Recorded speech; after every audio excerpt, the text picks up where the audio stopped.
Good morning students. आज का विषय हमारा विज्ञान क्लास 8 अध्याय 3 संश्लेषित रेशे और प्लास्टिक। सर्वप्रथम संश्लेषित रेशे क्या है?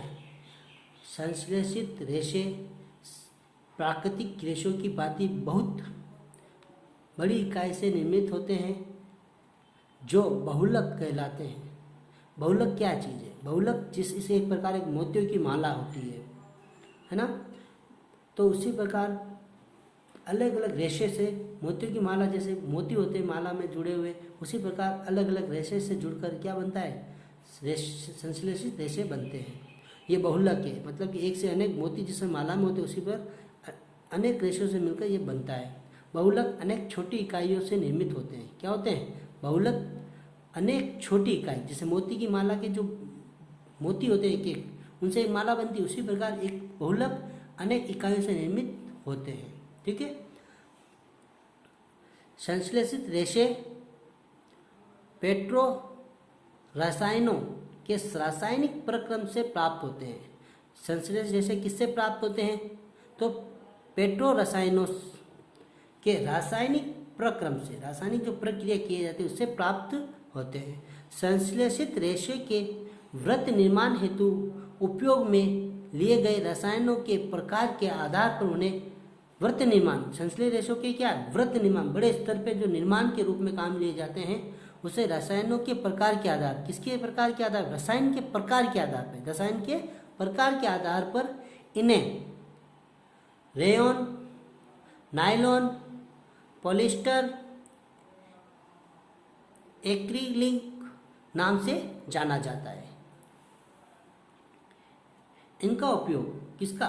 रेशों का। इनका उपयोग, संश्लेषित रेशों का उपयोग घरेलू वस्तुओं, जैसे आप अपने घर में भी देखोगे कौन कौन सी घरेलू वस्तु संश्लेषित रेशों से बने हुए हैं। रस्से, जो प्लास्टिक के रस्से आते हैं वो, बाल्टियाँ जो घर में उपयोग आती है, फर्नीचर, प्लास्टिक के जो फर्नीचर होते हैं, साइकिल व्हीकिल जैसे अनेक पात्र भी बनाए जाते हैं, आदि से लेकर वायुयान भी, जलयानों, अंतरिक्षयानों और स्वास्थ्य सेवा जैसे कि इंजेक्शन की, है ना, आदि उच्च विशिष्टता वाले उपयोग में किए जाते हैं। ठीक है। तो संश्लेषित रेशों का उपयोग इन सामग्री में उपयोग में हम दैनिक जीवन में लेते हैं। अगला है हमारा प्लास्टिक। प्लास्टिक क्या है? प्लास्टिक भी संश्लेषित रेशों की तरह प्लास्टिक भी एक बहुलक है ना। ये भी अनेक इकाइयों से निर्माण होता है। हम सर्वप्रथम प्राकृतिक और कृत्रिम रेशों के बारे में पढ़ेंगे। ठीक है। प्राकृतिक और कृत्रिम रेशे पोशाक जिन्हें हम पहले पहनते हैं, कपड़े जिसे फैब्रिक से निर्मित होते हैं, कपड़े या फैब्रिक से निर्मित होते हैं। जो हम कपड़े पहनते हैं, जो पोशाक या कपड़े पहनते हैं, पोशाक पहनते हैं, जो वस्त्र पहनते हैं, वो किससे बने होते हैं? कपड़े के या फैब्रिक से निर्मित होते हैं। कपड़े प्राकृतिक अथवा कृत्रिम स्रोत से प्राप्त होते हैं। अब प्राकृतिक और कृत्रिम दो अलग अलग स्रोत हैं से प्राप्त रेशों से बनाए जाते हैं, फैब्रिक से बनाए जाते हैं, है ना। सबसे पहले ए, प्राकृतिक रेशे। प्राकृतिक रेशों से किस प्राकृतिक रेशे कौन कौन से? उनसे कपड़े बनाए जाते हैं। कपास से धागा बनता है और धागे से कपड़े निर्माण होते हैं। उनसे भी धागे से कपड़े बनाए जाते हैं। रेशम आदि पौधों अथवा जंतुओं से प्राप्त होते हैं। कपास के पौधे से प्राप्त होता है। ऊन भेड़ों के बाल से, रेशम के कीट से प्राप्त होता है। इसलिए ये कपास और ऊन तो है पौधों से, और कपास है पौधों से, और ऊन और रेशम ये जंतुओं से प्राप्त होते हैं, क्योंकि ऊन भेड़ों से और रेशमी कीटों से प्राप्त होते हैं। तो इसे जंतु से प्राप्त और पौधों को कपास पौधों से प्राप्त होती है। अब हम समझेंगे संश्लेषित रेशे। ठीक है। हाँ, रेशम मनुष्य द्वारा बनाए जाते हैं, इसलिए ये संश्लेषित अथवा मानव निर्मित रेशम कहलाते हैं। अब कृत्रिम तौर पे आया, सेकेंड में अपने क्या आया, कृत्रिम स्रोत। कृत्रिम स्रोत कौन से हैं? संश्लेषित रेशों को हम कृत्रिम स्रोत कहते हैं, जो मनुष्य द्वारा बनाए जाते हैं। कृत्रिम स्रोत कौन होते हैं?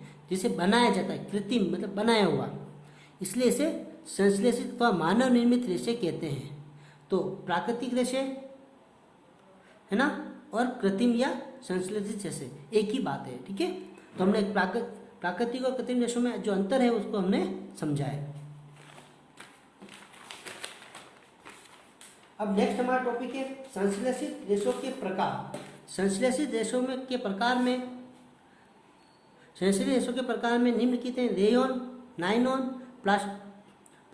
Polyester and acrylic. तो सर्वप्रथम रेयॉन के बारे में पढ़ेंगे। रेयॉन कीट से प्राप्त होते हैं। किससे प्राप्त होते हैं? रेशम कीट से प्राप्त होते हैं। किया जाता है इसकी खोज, किसकी? रेशम की खोज चीन में हुई थी। रेशम रेशे से प्राप्त कपड़ा बहुत महंगा होता था, बहुत कम मात्रा में उपलब्ध होता था, अधिक समय लगता था, है ना, कीटों के द्वारा रेशम का रेशे बनाने में। इसलिए रेशम को कृत्रिम रूप से दीवार मतलब बनाना है कि ये तो प्राकृतिक रूप से जो कीट से प्राप्त होता था, लेकिन कृत्रिम रूप से भी क्या हुआ, रेशम प्राप्त करने की बनाने के प्रयास किए गए। किस प्रकार हम कृत्रिम रूप से भी रेशम बना सके। इस प्रकार के रेशे कौन से? कृत्रिम रूप के प्रकार के रेशे काष्ठ लुब्धि, काष्ठ की जो लुब्धि होती है, उसका जो बूरा होता है, उसका जो भाग होता है, मिश्रण होता है पानी के सब में मिलाकर, उस लुब्धि से रासायनिक उपचार से प्राप्त किया जाता है। अब जो कृत्रिम रूप से काष्ठ की लुब्धि होती है, उससे क्या होता है, रासायनिक उपचार द्वारा से प्राप्त किया जाता है। यह रेयॉन और कृत्रिम रेशे कहलाते हैं, ठीक है। तो रेशम कीट क्या है? रेशम कीट से प्राप्त जो वो प्राकृतिक है, लेकिन ये कौन सी है? काष्ठ लुब्धि से प्राप्त हुई वो क्या है? कृत्रिम है। तो रेयॉन अथवा कृत्रिम रेशम कहलाती है। रेयॉन क्या है? एक कृत्रिम रेशम है। यद्यपि रेयॉन प्राकृतिक स्रोत काष्ठ लुब्धि से प्राप्त होता है। देखो बात ऐसी, जो लकड़ी काष्ठ लुब्धि है कहाँ से प्राप्त होती है? प्राकृतिक स्रोत से प्राप्त होती है, परंतु मानव निर्मित रेशों से इसका निर्माण होता है, इसलिए इसे कृत्रिम कहा जाता है। इसे रंगों की कई किस्मों में रंगा जा सकता है, अलग अलग प्रकार के रंगों में इसे रंगा जा सकता है। रेयॉन को कपास के साथ मिलाकर, रेयॉन है ना, उसको कपास के साथ मिलाकर बिस्तर की चादरें अथवा ऊन के साथ मिलाने पर कालीन या गलीचे बनाए जाते, जो घरों में बिछाई जाती है कालीन, उसका निर्माण किया जाता है। तो हमने रेयॉन के बारे में समझा है और किस किस चीज़ में उपयोग होता है उसके बारे में समझा है, किससे वो बनती है उसके बारे में इसमें समझा है। अब अगला है हमारा नायलॉन। नायलॉन मानव निर्मित रेशा है। ये भी क्या है? मानव निर्मित, मतलब ये भी कृत्रिम रेशा है। इसे 1931 में बिना किसी प्राकृतिक कच्चे माल से, देखो यहाँ क्या है, बिना किसी प्राकृतिक कच्चे माल का उपयोग किए बनाया गया। मतलब न तो पौधे से न जंतु से प्राप्त किसी भी कच्चे माल से बिना उपयोग किए बनाया गया है, मतलब कि ये कृत्रिम है, ठीक है। इसका निर्माण कोयले, जल और वायु से किया गया है। इसका निर्माण किसका? नायलॉन का निर्माण कोयले, जल और नायलॉन से किया गया है। यह प्रथम पूर्ण रूप से संश्लेषित रेशों का होता है, मतलब ये प्रथम तौर से पूर्ण प्रकार से कृत्रिम और संश्लेषित रेशों से बना था, ठीक है। प्रथम पूर्ण रूप से संश्लेषित रेशों से बना हुआ था ये नायलॉन। यह प्रबल मतलब मजबूत होता है, प्रत्यास्थ और हल्का होता है, ठीक है, तथा चमकीला व धुलने में सुगम, मतलब आसानी से धुल जाता है। लाइनों का उपयोग पैराशूट और चट्टानों पर चढ़ने हेतु रस्से बनाए जाते हैं, जो काफ़ी प्रबल होता है, मतलब मजबूत होता है ना, है ना, आसानी से ये फटता कटता नहीं है। और इसे मतलब कि हल्के होने के कारण भी ये आसानी से पैराशूट में उपयोग किया जा सकता है और एक स्थान से दूसरे स्थान पर ले जाया जाता है। तो प्रबलता और उसकी हल्के होने की वजह से इसके चट्टानों पर चढ़ने हेतु रस्से भी बनाए जाते हैं। अगला है हमारा polyester and acrylic. Polyester and acrylic, इस रेशे से बने कपड़े में आसानी से सिलवटें नहीं पड़ती। आपके बहुत सारे ऐसे कपड़े होंगे जो दैनिक उपयोग में लेते हो, उसमें जिसमें पॉलिस्टर होगा उसमें क्या होगा, आसानी से सिलवटें नहीं पड़ती है। आपने देखा होगा कॉटन के कपड़ों में, है ना, तो सिलवटें बहुत पड़ जाती है, उसे निकलना में आसानी नहीं रहती है, तो प्रेस करने की आवश्यकता होती है उसमें। टेरिलिन क्या होता है, पॉलिस्टर का एक भाग के प्रकार है। टेरिलिन एक लोकप्रिय पॉलिस्टर है। क्या है, लोकप्रिय, सबसे ज़्यादा उपयोग में ले जाना लोकप्रिय प्रसिद्ध है।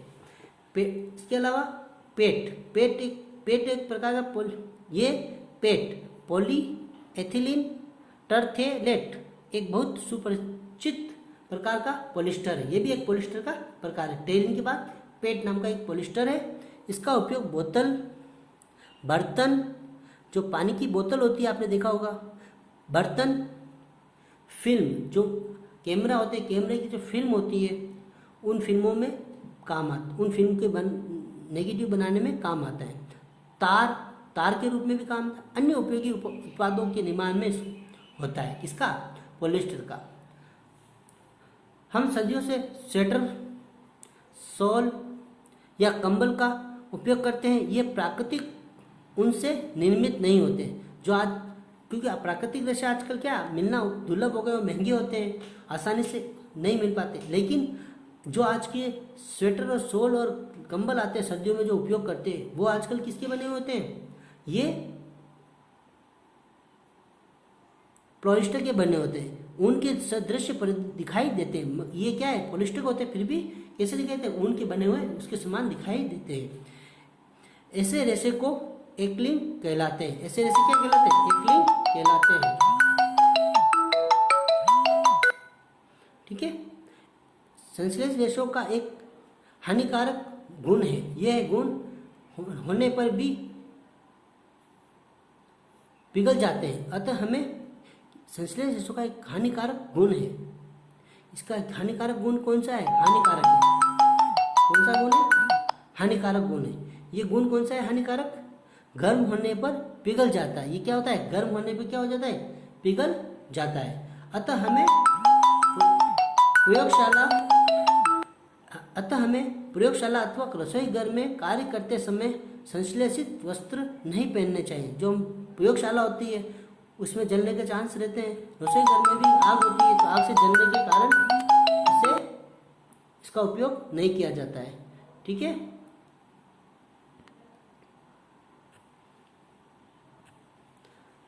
आगे पढ़ेंगे प्लास्टिक के बारे में। प्लास्टिक दो प्रकार के होते हैं, थर्मोप्लास्टिक एंड थर्मोसेटिंग प्लास्टिक।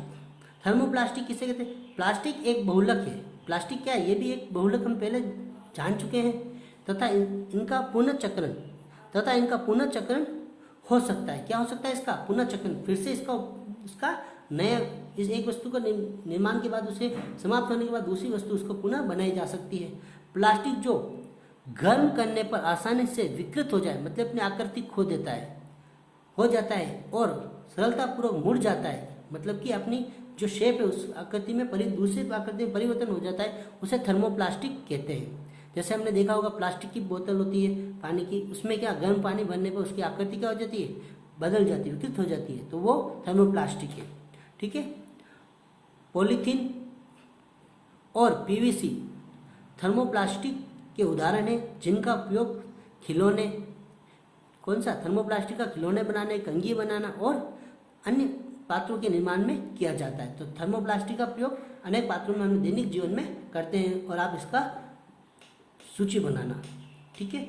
अब आता है थर्मोसेटिंग प्लास्टिक। थर्मोसेटिंग प्लास्टिक वो प्लास्टिक होते हैं, जो कुछ प्लास्टिक ऐसे होते हैं जिन्हें एक बार सांचे में डाल दें, क्या होता है, डाल दें एक निश्चित आकृति देने पर, तो ऊष्मा देकर नरम नहीं किया जा सकता। ठीक है। ऊष्मा देने मतलब उसको आग पे रखने पर भी उसमें क्या होता है, उसमें आकृति में कोई परिवर्तन नहीं आता है। वो थर्मोसेटिंग प्लास्टिक कहलाते हैं। जैसे हमने देखा होगा किसी भी खाने बनाने के पात्र के हैंडल बने हुए होते हैं इस प्लास्टिक के, थर्मोसेटिंग प्लास्टिक के, वो है ना, अनेक प्रकार के उपयोग होते हैं। ये उदाहरण दो है, इसके दो प्रकार के होते हैं। बेकेलाइट प्लास्टिक और मेलामाइन प्लास्टिक, इसके दो प्रकार होते हैं।